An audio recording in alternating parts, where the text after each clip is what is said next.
An Afghan man who helped U.S. troops in Afghanistan was detained by Immigration and Customs Enforcement officers last week in San Diego. CBS News obtained video showing two unidentified ICE agents put Syed Nasser in handcuffs and escorted him from a federal courthouse where he was attending a mandatory immigration hearing. In the video, Nasser says he worked for the U.S. military for more than 3 years in his home country. His lawyer says he was legally paroled into the country last year. CBS News immigration and politics reporter Camilo Montoya-Galvez joins us now. It's great to have you here in person. So what do we know about his arrest and what happens next? Well, according to his lawyers, this man from Afghanistan has no criminal record in the U.S. or in his native country of origin. We also understand that he entered the country legally in 2024 under the Biden administration, under a smartphone app system that administration had put in place for people to request asylum along the U.S.-Mexico border, and that he has a pending immigration case. These are factors that traditionally would make somebody unlikely to be arrested by Immigration and Customs Enforcement. But as you know, the Trump administration has now cast a wider net on who is actually eligible to be arrested by ICE, irrespective of whether or not they have a criminal history. And the agency right now is under intense and tremendous pressure to boost the level of deportations and arrests. The White House is demanding 3,000 daily arrests, which would be rather an unprecedented number. And so this speaks to that increase in eligibility for deportations, but it also speaks to this broader tactic that ICE is employing by going into immigration courthouses and arresting people who are attending the hearings that the government is telling them to show up to.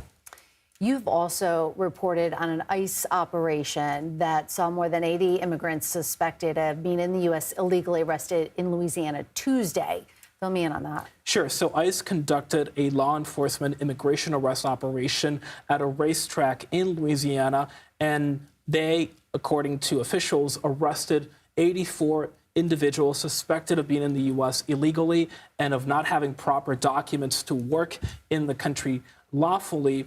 And they received help from the FBI, ATF, Border Patrol, and also the Louisiana State Police. That shows that the administration is looking across the federal government for help for ICE to expand its immigration crackdown, including these agencies that I mentioned, but also local friendly jurisdictions like in Louisiana, Texas, and Florida, led by Republican lawmakers. It also illustrates that worksite immigration enforcement continues despite that whiplash in potential changes to enforcement at farms, restaurants, and hotels. Initially last week, ICE was instructed to pause immigration arrests at farms, restaurants, and concerns amid concerns from industry leaders that the administration's crackdown was hurting the U.S. economy, but that policy was later reversed just days after that was issued. And you're saying now that their goal is about 300? 3,000 actually, 3,000 a day. And what was it before?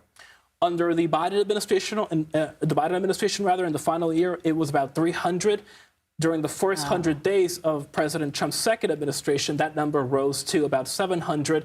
That number now stands at about 1,200 daily arrests. So there has been an increase in ICE arrests, but the number is still far below that 3,000 daily arrest mark that the White House is pushing for.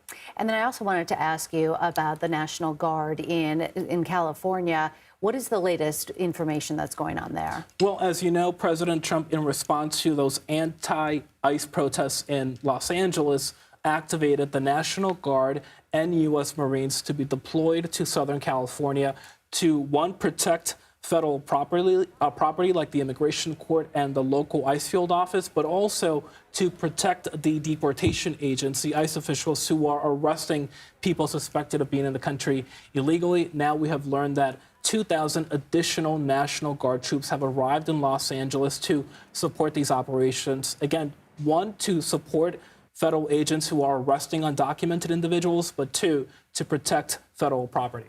All right, Camilo, thank you so much for all your great reporting. Appreciate it.